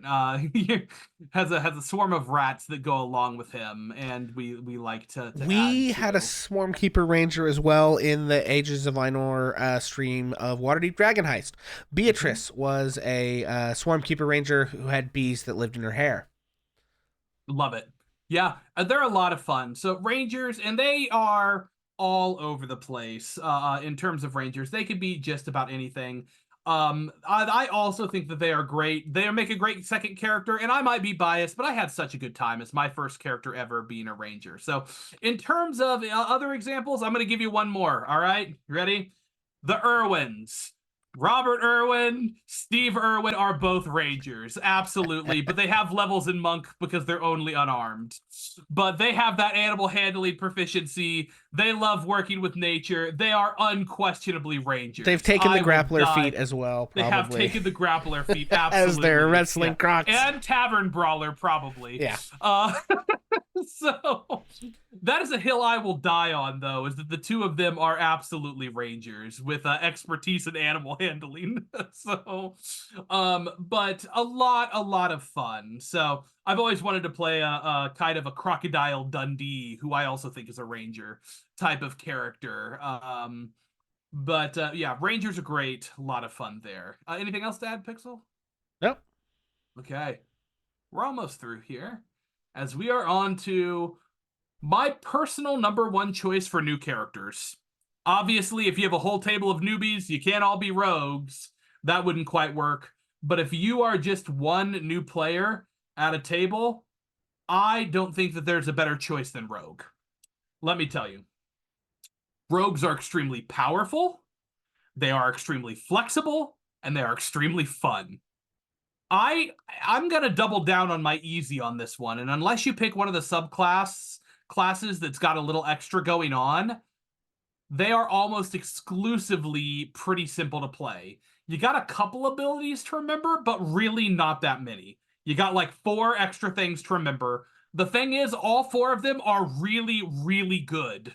So, they get more skills than any other class to start off with. Their abilities are very powerful, and they can do, along with the paladins, some of the highest single target damage to anyone in the game with their ability Sneak Attack.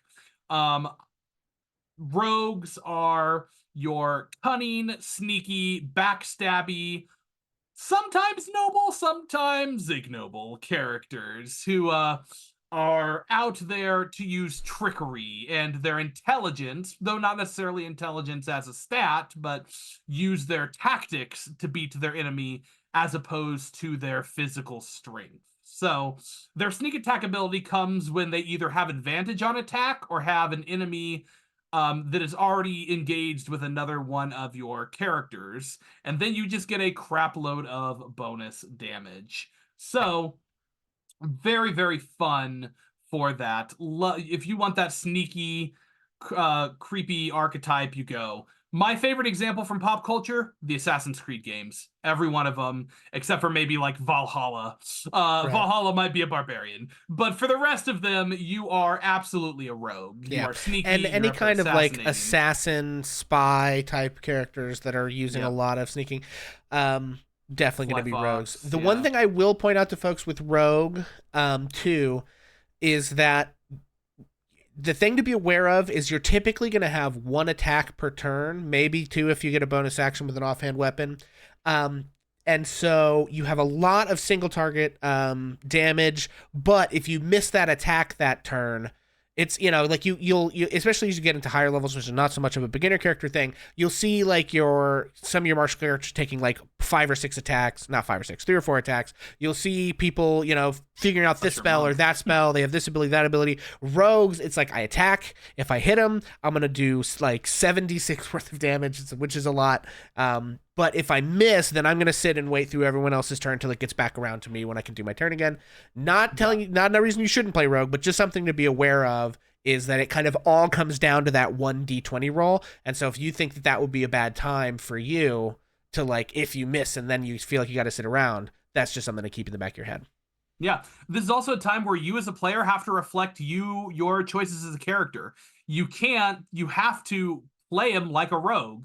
So if you are not trying to set yourself up in the shadows, if you are not attacking characters to get yourself sneak attack, if you are not hiding as a bonus action when you can hide as a bonus action to give yourself advantage on those attacks, then you're not going to have as good of a time. You have to not just be a rogue, but play like a rogue in order to have fun. Unlike a barbarian, where it's really hard to play a barbarian not like a barbarian. Like you got to try. But with a rogue, you actually have to do a little bit of that. But I found that players generally are able to do that as long as Pixl said, you keep that in mind. Now, one other thing, though, I have found most first-time or new players are not usually playing to high enough level for that to be an issue. Most games don't get beyond like 10th level, and fighters don't get their third attack until 11th level. Yeah. So that's the good news there. Yeah. And the other thing that's important with Rogue is where do you put your expertise? Because it's going to give you a lot of extra bonus to a particular stat. You get that at level 2. To set yourself up well, a lot of times you're going to want to put that in stealth. If you're a more advanced player, you can put that all over the place and do a lot of crazy things with it. But I will say for new players, to get that stealth, to get yourself the advantage, so you're hitting those attacks in combat and you're not sitting there feeling bored while other people do a couple of attacks once you hit level 5 or so, make sure that you do stealth. The other thing I was going to say is rogues have a lot of utility outside of combat, especially in like dungeon crawling. They're going to be a lot of times your lock pickers, your trap disarmers, that kind of stuff. So both in and out of combat, you have kind of a lot of things to do, which can be a lot of fun. Oh, yeah, for sure. And going back, so your expertise, just pick 2 of the 3 between stealth, sleight of hand, and thieves' tools. 2 of the 3, and stealth should probably be one of them. So, but yes, so we have some examples here in the chat. Black Widow could definitely be a rogue, although I think you could make an argument for Monk as well. For her. The Assassin's Creeds are all rogues. If you play the Dishonored games, they're certainly rogues. Oh yeah. There are tons and tons of examples. Or to go back to Baldur's Gate, Astarion is a rogue in Baldur's Gate 3. So, and classically, what they're all based off of is Bilbo Baggins, and technically Frodo as well, from The Hobbit and Lord of the Rings, where because originally it was Thief, which is what Bilbo refers to himself in, and in The Hobbit. So, all right. So yeah, probably the best or one of the best for new players, in my opinion. All right, now we get into the primary spellcaster classes. Sorcerer is the first one. They are explicitly hard, I would say. I can't imagine going under hard from this. Now, the sorcerer's shtick is that they were born or were gifted this magic ability. So, for example, maybe your great-great-grandpappy was a dragon. We don't know how that happened. We don't need to know how it happened. But somewhere down that line, there was a dragon involved somewhere, right? Or any of number of other things where you were blessed or given these magical gifts that are incurred with you. So, sorcerers are hard, and the reason they are hard is because the whole thing about sorcerers is they change the rules of magic. They get to change the rules of magic. But in order to change the rules of magic, you need to know the rules of magic. I don't necessarily recommend them from new players. I've had it work a couple of times, but I think this sorcerer and warlock are the least common, and artificer are the least common things for new players. They just have a lot going on, and I don't think they add a whole lot to a brand new player that you couldn't get somewhere else without necessarily having, those drawbacks of missing out on some of your abilities. So I enjoy them, but you need to make sure that you're remembering to use your meta magics, which is how you change the rules of magic. You need to do that. Now, one of the benefits is you don't get access to as many spells, so you don't have to pick a whole bunch of spells. but you got to remember to use all the different components, and that if we like we were talking about before, hey, when do I wild shape? Well, when do I use my twin spell? That's tough. It's not always, easy to know that. So they often focus on high damage and area of effect spells, though not necessarily always. And they can do some of the most single turn damage in a game, though that will almost exclusively be area of effect um instead of a single target. Yeah. And I think one thing you find too with sorcerers is specific combos of spells and meta magic can be really important. And a lot of times people will build, how they approach their spell choices and their meta magic choices. And so knowing how to synergize that is tough and is why this is hard. And also a lot of times folks will make a sorcerer that's really themed to a particular either elemental type of damage or type of spell or something like that. And so, yeah, it is one of the tougher classes. But, even if you're just kind of running it without everything perfectly optimized, you still can have a lot of fun. And depending on what your meta magic choices are, some of them are flexible enough to be used in a lot of different situations on a lot of different spells. So it is something, just as Robbie said to begin with, if I was your dungeon master and you were coming with me wanting to play a sorcerer, I'm not going to tell you, and it's your first character, I'm not going to tell you shouldn't do it, but we should probably talk about it and make sure that we're setting you up for success, and kind of giving you some tips on what's going to work well, as well. Yeah, absolutely. And as you said, the spells that you pick make all the difference. I think that every new player who's ever played a sorcerer for me has been a Divine Soul sorcerer, which is great because that gives you a whole bunch of good options, because you can twin spell Healing Word or Guiding Bolt or a bunch of others. You don't have to worry about as much affecting your spell choice and stuff like that. So it's also just a really good subclass in general. But Sorcerer is good, but you really have to know the rules to play Sorcerer, and if you don't know the rules or don't remember to use your abilities, you're not going to be playing your character to your potential, and you're not going to have as good of a time as you could. So I completely agree with everything that Pixl just said there. You really just got to be kind of careful. So, all right. The one that I actually recommend least to new players is Warlock. I love Warlocks. They are so much fun. So, have you ever wanted to make a literal Faustian bargain? You wanted to sign an actual contract with the devil? You can tell I made this for my students because there is not a fact a devil on this page, because the last thing I need is students going home, Mom, I signed a contract with Asmodeus today. I just don't, I need none of that smoke. It's bad enough that they can say that they're casting spells in the library.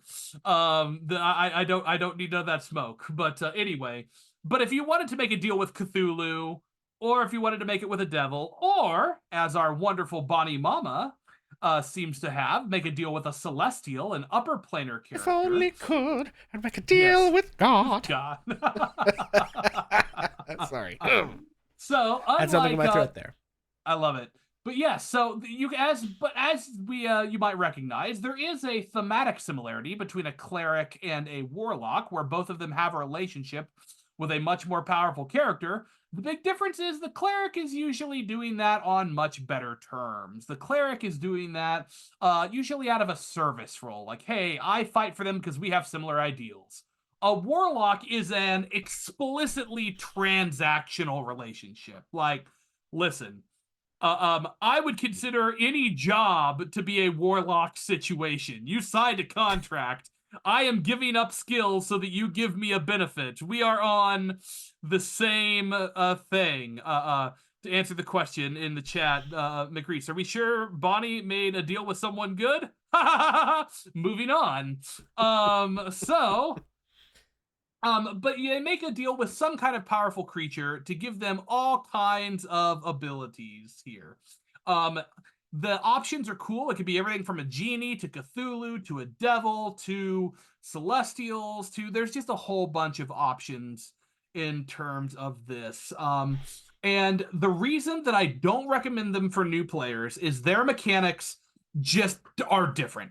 They are completely different than anyone else. There are a million choices to make, and if you make a choice that is not helpful at all, and you don't use an ability, you're just going to be you're not going to be playing an effective character if you don't do that. If you don't make effective in-character choices on your spells, on your abilities, you can just make a wildly underpowered character if you are not careful with a warlock. So I've had several people play good warlocks as their first character, but I personally do not recommend it at all, just because their mechanics work differently. Yeah. So anything 100%. to add there? Yeah, a couple of things. One thing to note as well about a warlock, that is even more prevalent about a warlock than a cleric, goes back to that transactional relationship with their patron. The relationship your warlock has with the patron, sometimes in games it basically never comes up at all, but it's gonna depend a lot on your GM. If your GM, if that's not something that they fit in, you're basically gonna be, you know, a spellcaster with different mechanics, and it's not going to come up. Or it could be really important to your campaign, and you're going to be interacting with your patron a lot, and that your patron has the ability to like make you do stuff. So those are kinds of things to keep in mind about a warlock, and you're going to want to talk with your GM about how they want to handle that stuff.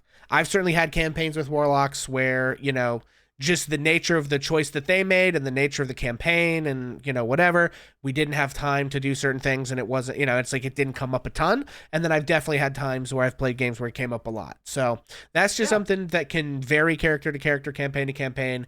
And because it's such a partnership with the GM, is important to kind of get a sense of what you're looking at. Absolutely. And I also, not only is it a partnership with the GM, but it's also going to be kind of you driven and you motivated too. So we'll use the example from our very last session of Descent into Avernus, where Bonnie had a moment where she decided she wanted to interact with her patron. And it basically took our story the direction it was going and ground it to a halt in a good way, by the way, in an explicitly good way, and drove us into a roleplay moment because Bonnie had such an explicit moment with her patron. You want to go ahead and add anything to that, Bonus Mom? Well, no, just that, that Bonnie got into a conversation with the warlock and felt with the patron and felt compelled to share that information because the group had bonded. And an interesting thing about Bonnie, I think, is that Bonnie, which fits Bonus Mom, who is quiet during all of this discussion about classes because it's not my forte. The mechanics that you and Pixl leap into is just not a part of the game that resonates and that I retain. So I'm playing a warlock who doesn't know she's a warlock. And so she's trying to give the other players in the group clues about why she can do what she can do, and then they're going to tell her what class she is, and it's totally cool. And it fits it actually, because I'm channeling myself, it fits poor old Bonus Mom very well, with doesn't know a lot about a whole lot of things. So it's for sure. But it was the best role playing fun I almost ever had, was that Saturday night. It was great. And and one of the fun things about Bonnie, and this is a trope that does happen, it's not an unheard of thing, but the warlock who gets into their pact accidentally. It's not always, a good example of a warlock is Dr. Facilier from Princess and the Frog, who explicitly, I got friends on the other side, right? Who's making deals with those spirits on the other side. No, Bonnie just kind of stumbled into some stuff. She has no idea what happened. She just figured out like, I can do stuff now. I don't know why. And that happens sometimes too. It could also go the other way, where a sneaky warlock stumbles into a patron who doesn't even know that they're having their power sapped out of them, right? If an entity so powerful that they don't even notice a little power missing from them when it's being sniped or stolen from them. So you can play these in a lot of way. If it is probably the one that sets you up with the most direct role play. A lot of definitely fun role play to have with warlocks. And again, it can go a million different ways depending on how you want to play stuff. So, and as Pixl said, definitely talk with your DM. Maybe you're going to know who your patron is. That happens a lot, right? A lot of people a lot of people are going to set out with, hey, my character made a deal with Dispater because he had lost knowledge that Dispater knew. or Mephistopheles or something. On the other hand, you'd be like, I don't know who my patron is. I want that to be part of the shock. That's my favorite thing. Yeah. As Bonnie has no idea who her patron is. I mean, I know, but Bonnie doesn't know who her patron is. It's a thing that we'll have to discover along the way. So it could be really fun. So, Yeah. all right, we are almost done. Yeah. Yeah. The Warlock, we've talked about, has a lot of different mechanics, and there's lots of different ways you can build a Warlock. That's one of the reasons why it's so difficult, and all those mechanics work really differently. I just absolutely am compelled to, in terms of an example, give an example of a character that I made who was a Warlock, because I think it's a very fun sort of, way of talking about the way I approach characters. But I once made a character who was a Bard Warlock multiclass, which is not the most effective multiclass in the world because it's very bonus action hungry mechanically. That's not important to the story. The important part of the story is that conceptually this character was the kid from The Devil Went Down to Georgia. And I basically thought, like, oh man, what would that guy be as a D&D character? And so I will say it was a ton of fun. He was basically this like smooth talking con man who played the fiddle and had Warlock powers. And also having the Warlock made him a little better at like blaster casting, right? Versus just the utility of the Bard. But the theme of that character was so strong, and wedding those two classes together did it so well. That, you can do things like that with multiclassing, which we don't get into because that's not a normal like first character level thing. But can just go to show you how you use the mechanics of the game to support the fantasy of the character that you're trying to create and the archetypes that you're working with. And we've mentioned this a couple times, like the whole Glimley has a level of barbarian or thing, whatever. Yeah. I also played a Bard Warlock multiclass, but I was a Hexblade Warlock and Whispers Bard. Oh boy. It was the same guy who had the passive whose passive intimidation was like a 19 or a 22 or something. Jeez. But that worked out really well because with he's like Mr. Scrooge from the Muppets. I mean, not that that's what he was like, but he had that same thing of like he walked down the street and that's literally what happens. Yes, yeah. Scrooge is also definitely a warlock, an unwitting one. That is true. Yeah, that is true. All right. Next and finally, the one that will take the least explanation because it's the one that because it's such a stereotype. Wizards, moderate to hard, just because of the sheer amount of spells to take care of. Intelligence is your stat. You like magic? You like magic? Because they do magic. They do a lot of magic. In fact, they exclusively do magic. The subclasses add barely anything except for 2 or 3 of them. Some of the more modern ones are a little more intensive, but most of them are just a little bit of flavor on top of you do a lot of magic.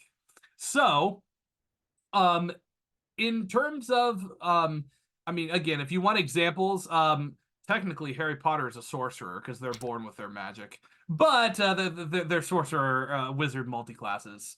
But they are your pretty classic, I learn magic and I cast spells. Yeah. Gandalf minus the fighting with the sword. But you have any of my favorite example, and if we are going with my Disney adult themes, Merlin from Sword in the Stone is beyond archetypical of a wizard. It is the archetype of a wizard here. You have a spell book that you put all your spells in. You can make that spell book look like whatever, but it is all about casting spells. I've had a lot of people start with wizards and have a good time. You just really need to be careful. Talk with your dungeon master. Make sure you pick good spells. So I feel like what you think a wizard is probably accurate. Most people's coming in, their perception of a wizard is actually fairly accurate to what it ends up being, in my experience anyway. Yeah. I could be wrong, but if you want to make your classic old man with a long white beard and a pointed hat, you wouldn't be wrong even a little bit. That absolutely works, and it's a lot of fun. So... I actually haven't played that many wizards, but that's because I kind of like to lean into some of the other aspects of them. I have played 2 wizards. Go ahead, BonusMom. I want to throw something in there on behalf of Bonus Dad. because the first game that we all played together was the tabletop, and Pixl was the dungeon master, and Bonus Dad wanted to be a wizard because wizard was what he knew, and he played. I think he was playing Rift then on the computer and playing the guy throwing all the magic. And I'm throwing this out on his behalf to anyone deciding to pick a wizard. He was very stymied by the limits of 5e and wizardry and magic. He had the vision that he was just going to be lobbing stuff left and right all the way through. And then his dungeon master had to explain to him, well, you only have so many spell slots. You can only prepare so many spells. And that just really was a struggle for him, who loves to play. And he's still playing a wizard and he still loves playing wizards, but that was an adjustment. So I would just caution anybody coming to Dungeons and Dragons to be a wizard, prepare that you will be limited by the mechanics of the game when you start. Yeah, that's a very good point, considering Vada Kedavra is essentially power word kill. What, like what is that, like an 8th or 9th level spell, something like that?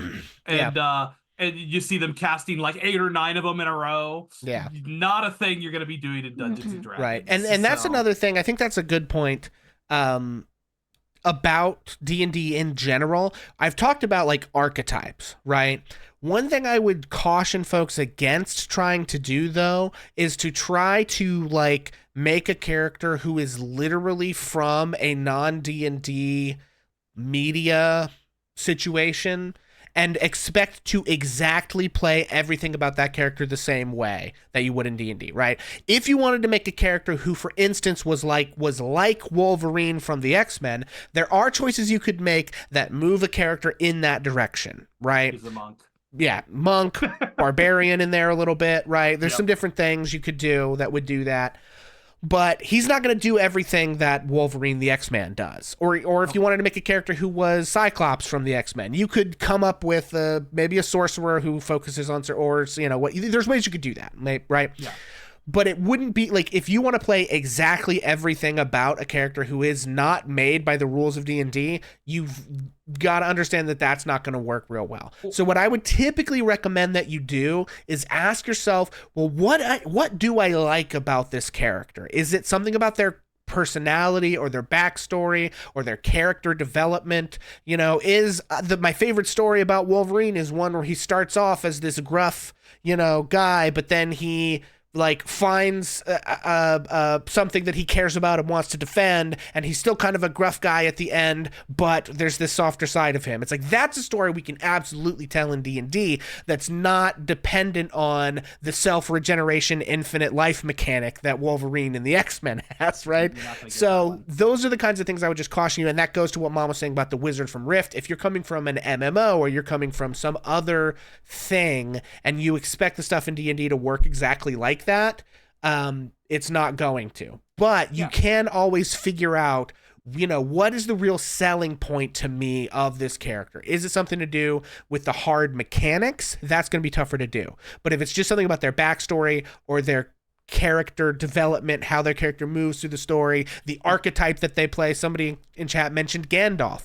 You can't play a character who can do all this stuff exactly as the way Gandalf does, but the character who is an experienced person who knows a lot about the world, has a lot of connections with different groups and people, knows a lot about the history of the world and that kind of stuff, you could probably get pretty close to that kind of a like mentor figure, who is maybe, like helping lead the other adventurers and stuff. That's a story that can be told, if that makes sense. So, yeah. I'm going to go one step further. Even if it's from D&D media, be careful, because I love the D&D movie. I recommend it to literally anyone who likes fantasy. Like, you don't even have to know or like D&D.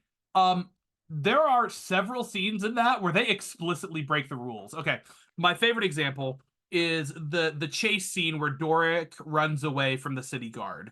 She uses wild shape like 7 times in that, which is not a thing you can do. Now, listen, I don't care. They were doing a movie, and that was freaking awesome. They made the correct call by making that a thing that you could do in the movie. However, if you want your character to do that, it's not going to happen. That being said, in that movie, it has some good examples to the contrary. This is, I guess, a side note, but if you look at the last 30 seconds of the battle with the BBEG, they actually do an in order combat where you can see them taking turns. They do, I believe, 2 or 3 rounds of a combat where they're taking turns in order along with actions, bonus actions, and they actually do it according to rules as written, just as a little Easter egg in there for about 12 to 30 seconds of a fight. So, but the fact that I get to point that out should show, the fact that I point out, hey, look, they follow the rules in this one instance should show you that you don't want to, as Pixl said, you don't want to just chase that. You want to find the thing that you like. And by the way, even if it is a mechanical thing, it isn't just, I want to have infinite life. It's, I want to be able to heal myself. Like, okay, well, we can manage that. Yeah. Or we can do I a second wind. We could multi-class into something that has a little healing. There's lots of ways to do it. Yeah. But it just won't be on the scope of what that character has. For sure. I know that before I even played D&D in my life, I remember I had a friend who in high school was telling me all about it, and I was in a big Assassin's Creed phase. I'm like, well, could I play an assassin? And he's like, yeah, we'll get you a rogue. And I was sold. Now, it wouldn't have been the same, but I would have been able to do a lot of the things that an assassin does, enough that it would have been recognizable. If you wanted to play someone who was like that, you could get that there. So, I think that is, in fact, the end of mine. Now, I don't know how, since we are wildly over the time we set, I don't know how much time we want to spend on questions. I'll let the two of you determine that, as you have the stricter time schedule than I do. So I think we've done a good job of kind of answering the questions as they come. So I'll let you guys kind of decide how you want to handle that. Sure. I do not have any questions from the TikTok stream, but I have an observation again from Kel Moshi, who is getting ready to start a D&D playthrough, and it's been a long time since they played, so this has been a great refresher course, and thank you so much. Well, I'm glad it's been helpful. I know that if you want to go see, if you didn't catch the whole thing, I know that Pixl is going to have this posted. But first of all, you could see the recap on Ages of Ainur, and fairly soon on the YouTube channel as well. Am I correct on that, Pixl? Yes. Yeah. So the video on demand, or the VOD, will be on our Twitch for 2 weeks. This will go up sometime in the middle of next week on the YouTube page, which is Ages of Ainur on YouTube. Yeah. Excuse me. And so and this will live there so that you can come back to it if you need it. For sure. So other than that, I know I'm generally pretty accessible in Bonus Mom's Tavern on Discord. If you want to hit us up with questions, we have specific channels in that Discord server where you can come and ask us questions. And there is an extremely good chance that Pixl and I will personally come and answer your question if you if you ask one there. Especially if you tag us there. Good chance I will come and answer your question. I'm happy to do that. I love talking shop, playing D&D, this kind of stuff. And that's one of the big differences between the way Bonus Mom and I play. And there's overlap for sure, considering that, we do play at table. But I love the crunchy mechanics. I go in, I live for this. I want to have a fun, character concept of I want to do this thing. And then the backstory comes later. An example of this, I played a Drubarian, a barbarian druid multiclass, where I was a Warforged who was basically the beast Transformers, where I transformed into all the different animals, and then I would rage because you can still rage while wild shaped, and I was nigh unkillable. So it was a whole lot of fun, but that was because I had this very specific idea based on the rules, and that's probably not what you're going to do when you first start playing D&D, but after you get into it, you can really start playing around with some fun stuff and get into some really, really silly and fun combinations doing that stuff here. I have no problem with... I love the people who go the opposite way. Like when we were making Bonnie, Bonus Mom wanted to kind of play a self-insert, which you've never done before, right? You've never done a self-insert character. So, which is ironic because that's what a lot of people start with. So we thought, okay, well, what could we do that could kind of reflect the way that Bonus Mom acts and all of that? I'm like, well, we got to have high charisma. There's no way we can have a Bonus Mom without jacking that charisma way up. It's just not going to be a possibility. So And then we just kind of worked backwards from our idea there until I found something I personally am very happy with. And I think that Bonus Mom is as well, though I'll let her speak for herself on that. I am very much so. And I want to take this opportunity from my TikTok group here. Thank you so much for being here. And to say that Bonus Mom started on TikTok because of Dungeons and Dragons. My very first TikTok, which is pinned on my page, is the adventurer's mom waving them goodbye and telling them to cast sending at her when they get to the Truant Tavern. Yeah, the Truant Tavern, so she knows they got there safely. And it kind of exploded a little bit. While I'm quiet during the mechanics, I have a lot to say about role play and about getting your character's history together. And I could talk for hours with that and would love to if you are interested. So if you have enjoyed what you're listening to today, either on Twitch or TikTok, and you would like more, and after we get off of here, you're going to think of questions, then come into the Discord, Bonus Mom's Tavern. The link to that is in my TikTok homepage. The link also shows up on Moobot on Twitch. And, send us questions. Go into the Discord. Join us. Come and find out what's happening there. Shoot your questions at DocRobert. If there are enough of them, and if you're interested enough in role play, then we will do this again. And we will continue and talk about some other things. So please, and I'm already getting a yes, please, that. They would like to have that. So they'd like to have something about role playing. And I have a lot to say about that. And I know that DocRobert and Pixl do also. Absolutely. So let us know you liked what you had today, what you heard, and if you think of any more questions, share them. And I am now going to say goodbye up front to my TikTok crowd and let you all go. And thank you so much for being here, and thank you for the gifts. And I'll see you. Well, Bonus Dad will see you sometime tomorrow for a Bonus Dad Happy Father's Day. Little bit of time, just wants to hang out, sing you a song, and tell you all how special you are. And then I'll be back Monday morning with Bonus Mom Chat, somewhere between the 9 a.m. and 10 a.m. Eastern Daylight Time. Bye-bye, kiddos. Y'all take care now. Yeah. And I know we're not going to hang around that much longer on Twitch as well. We have a whole lot of topics we might like to cover in the future, but we wanted to see how this went first. Yeah. So I wanted to thank Pixl and Bonus Mom for letting me steal the spotlight here for a little bit and show off this PowerPoint that I spent way too much dang time on. And kind of get to enjoy. It was great. I thought it was a great conversation. I'd love to do more of them. We've done other D&D related things in the past. I've done world building streams. We've done GM streams where I've talked about like how to homebrew monsters and all kinds of different things. And we love to keep that going, but our schedule is kind of bonkers. So if you enjoyed this and would like to see more of it, let us know in the Discord. And suggest topics if there's things about tabletop role-playing games in general or D&D specifically that you'd like to know more about, and think are a topic expansive enough that could take a whole stream. Things such as role-playing, or how do you come up with character ideas, or how do you develop a character's characterization through a whole campaign, like character arc kind of questions, anything like that you'd like to see us cover. Hit us in the Discord, let us know. We'd love to see what folks are interested in hearing about. Yeah. Cool. All right. All right, folks. Well, we're not going to raid out today. We are just going to go ahead and end stream. This, as we said, will be on the YouTube. Thank you so much to DocRobert for sharing your presentation with us. I think we had a wonderful conversation and would love to do more. We'll hopefully be doing that. Check out the Discord for updates as well as to make your suggestions. And that's going to do it for us, folks. Peace out. Bye-bye, kiddos. Bye.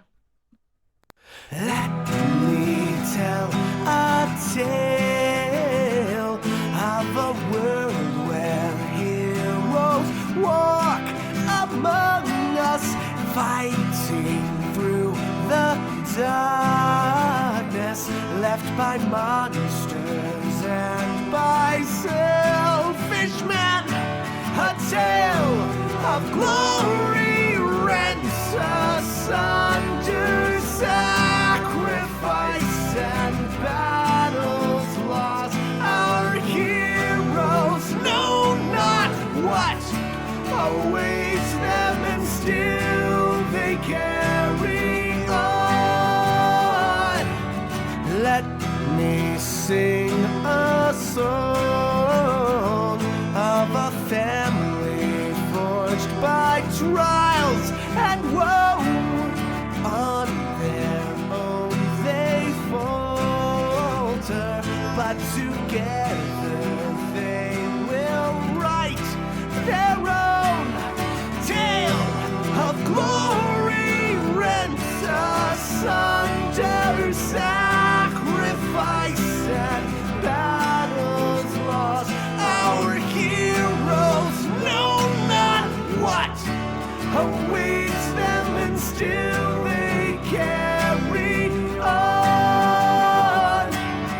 What was rent shall be restored. What was lost now shall be found. The price of valor ever rising, but victory brings new rewards. Tales of glory, might, and wonder, hard-fought battles, treasures won. Our heroes know their fate awaits them, and so they carry on.